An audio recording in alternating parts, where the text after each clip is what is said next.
الرجيم قل هو الله أحد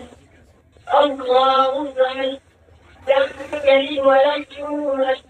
ولم يكن له كفوا أحد بسم الله الرحمن الرحيم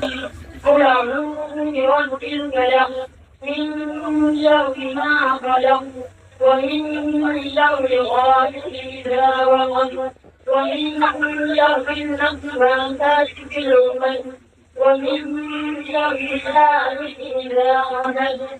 بسم الله الرحمن الرحيم قل أعوذ برب الناس ملك الناس إله الناس من شر الوسواس الخناس الذي يوسوس في صدور الناس من شر الجنة والناس